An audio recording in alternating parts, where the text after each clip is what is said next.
നിങ്ങൾ ലൂസിഫർ എന്ന് പറയുന്ന സിനിമയ്ക്ക് വേണ്ടി കാത്തിരിക്കുന്നവരാണോ എങ്കിൽ തീർച്ചയായിട്ടും ലൈക്ക് ചെയ്യുക. 500 ലൈക്കിൻ്റെ ടാർഗറ്റ് എന്ന് പറയുന്നത്.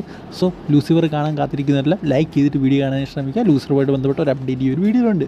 സോ എന്തായാലും ഫസ്റ്റ് നമുക്ക് മാർക്കോയുമായിട്ട് ബന്ധപ്പെട്ടിരിക്കുന്ന അപ്ഡേറ്റ് നോക്കാം. അതിനുശേഷം മാത്രം നമുക്ക് ലൂസിഫറുമായിട്ട് ബന്ധപ്പെട്ടിരിക്കുന്ന അപ്ഡേറ്റ് നോക്കാം.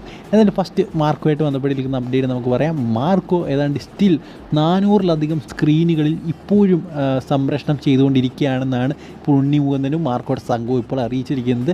ഏതായാലും അത് എനിക്കത്ര എന്താ പറയുക ജെന്യുവനായിട്ട് തോന്നുന്നില്ല. കാരണമെന്ന് പറയുന്നത് ഞാൻ കുറേയധികം തിയേറ്ററിൽ പോയപ്പോൾ അവിടെയെങ്ങും തിയേറ്ററിൽ പോയില്ല, തിയേറ്ററിൻ്റെ സൈഡിൽ കൂടെ ഒക്കെ പോയ സമയങ്ങളിലൊന്നും മാർക്കോയുടെ ബോർഡോ മറ്റ് കാര്യങ്ങളോ ഒന്നും കേരളത്തിൽ അധികം ഒന്നും കണ്ടിട്ടില്ല എന്ന് തന്നെ പറയണം.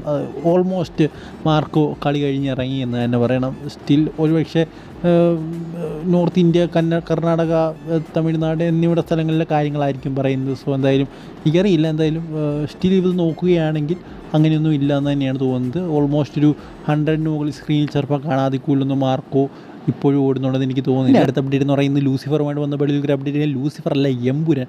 സോ എമ്പുരാൻ്റെ ടീസർ റിലീസ് ജനുവരി 26 ഉണ്ടാകുമെന്ന തരത്തിലുള്ള വാർത്തയാണ് ഇപ്പോൾ പുറത്തേക്ക് വരുന്നത്. സോ എന്തായാലും അത് സന്തോഷം നൽകുന്ന ഒന്ന് തന്നെയാണ്. അത് മാത്രമല്ല എമ്പുരാൻ അല്ലെങ്കിൽ ലൂസിഫർ ഇതിൻ്റെ ഒരു 3ാം പാർട്ടും ഉണ്ടാകുമെന്നാണ് ഇപ്പോൾ നമുക്കറിയാൻ സാധിച്ചിരിക്കുന്ന ചില സോഴ്സ് വഴി.